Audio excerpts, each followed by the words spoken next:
Hi y'all, I'm Jeff. And I'm Becky. And together we're Cruising Good Time. In this video, we're going to evaluate the Carnival Cheers Beverage Package. We're going to tell you how to save money and how the package is affected at different ports.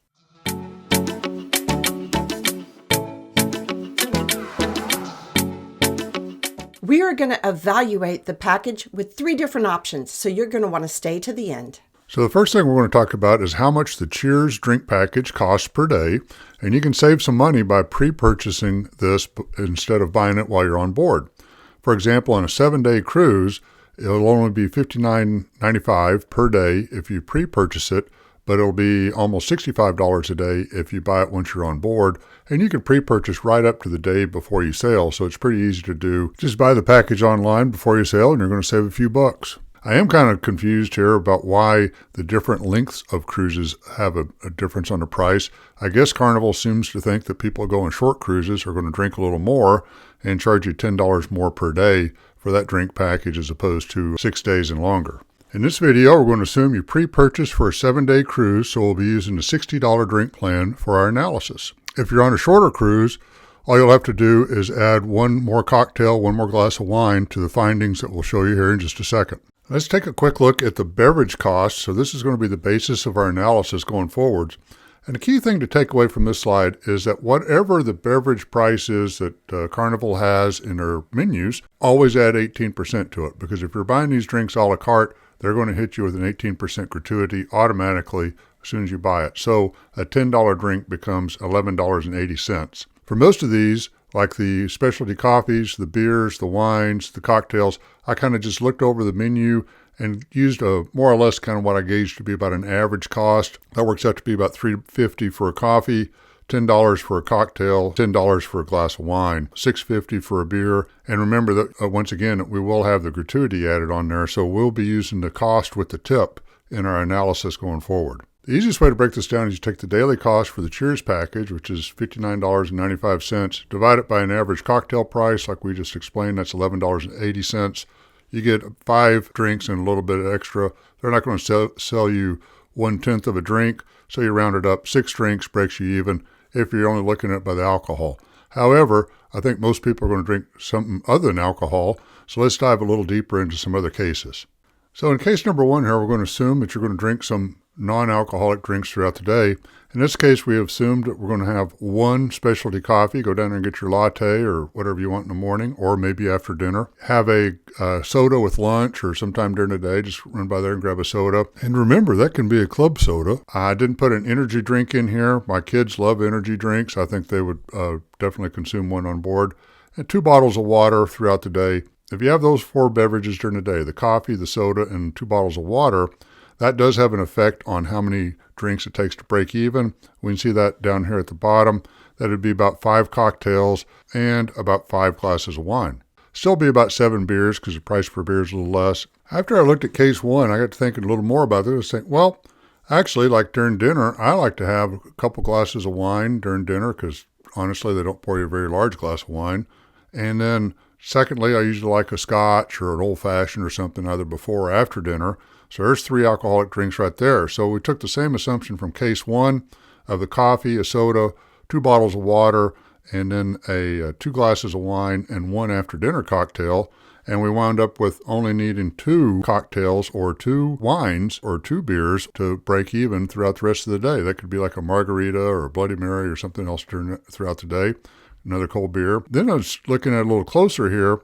For like the cocktail, it's only 1.2 to break even. We have to round up to 2, obviously, because there's not going to serve you 1.2 drinks. It'll always be 2 drinks. How much would it be to get that below a 1 drink break even? We looked at case number 3. In case 3, I just said, you know what? I'll often have 2 cups of coffee in a day anyway. I'm more of a 2 cup of coffee type of guy. So go down there and get an extra cup of coffee. That actually knocks it down to where you'd only need 1 extra margarita during the day or something like that. Could be a couple energy drinks. Something along those lines that sum up to be about $10, and you would be breaking even.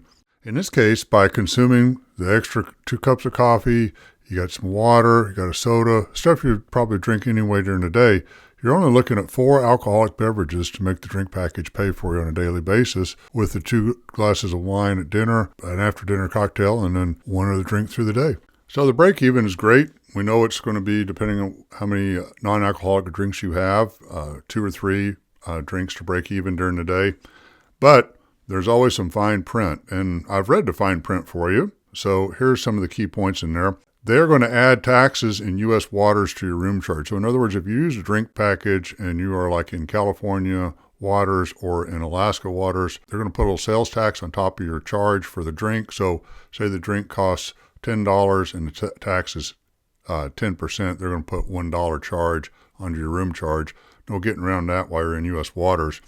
Also, if you're sailing out of New York or Texas, there's no drink package on the first day. They just don't honor the drink package at all that day. There is a 15 alcoholic drink per day maximum, and that's whether you're on the package or not. The way I read the terms, if you're on a package, it's very clear it's 15 drinks, but then if you're not on the package, it still kind of reads that they're going to cut you at 15 drinks. So watch out for that if you need 15 drinks.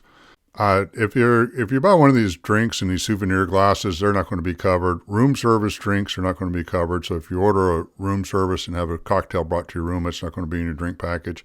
I did find it interesting that milkshakes are included. I did not include that in the analysis, but it would actually have some effect on your break even. If each adult in a stateroom must purchase a package. So if passenger A purchases a package, passenger B has to purchase a package. The exception there being is if you're just a single adult and you're traveling with your minor child, the minor obviously doesn't have to get the drink package. It would just be only the adults in each room. And in summary, there's a lot of convenience to having a drink package. I like having a package because it's one less thing to worry about when I'm traveling. I don't have to worry about my room charges or anything like that. Just go have another soda, get another bottle of water, get a cold beer, whatever it is I need. It's always available for me. I don't have to worry about keeping track of the room charge. Keep in mind, there's no package on the first day of Texas or New York sailings. You can still buy your drinks a la carte in the port. Carnival's more than happy to sell you a drink a la carte. And, of course, the state of Texas and the state of New York are more than happy to assess you the sales tax. Carnival's going to cap you at 15 alcoholic drinks per day with or without the package. Doesn't matter if you're on the package or not. They're going to cap you at 15 alcoholic drinks per day. Obviously, you can have all the coffee, soda, and bottles of water that you want, but they're just going to cap you with the alcoholic drinks. So on the break-even part, 6 alcoholic drinks break even on Cheers Drink Package. If you have a little bit of non-alcoholic drinks, like we discussed, a coffee, a soda, a couple bottles of water, 5 alcoholic drinks pay out for you. And then consider the whole day when you're looking at it. We did the analysis. We had some wine with dinner, maybe a pre or post-dinner cocktail. Don't underestimate additional 1 extra cup of coffee or an energy drink, or if you're going to have a couple extra bottles of water in there, that will have a big effect on the amount of drinks it takes to break even on your package as well. After doing the analysis, even though the cost of the Cheers package seems kind of steep at $60 per day, you don't have to drink like a fish to make it pay for itself. Take advantage of the non-alcoholic drinks that are available in the package, and that really reduces the amount of alcohol drinks you have to consume to make the package pay for itself. Thank you so much for watching. We hope you've enjoyed this video. If you liked the video, give us a like, subscribe, turn on those notifications. It really helps us out. Until next time, have a cruising good time.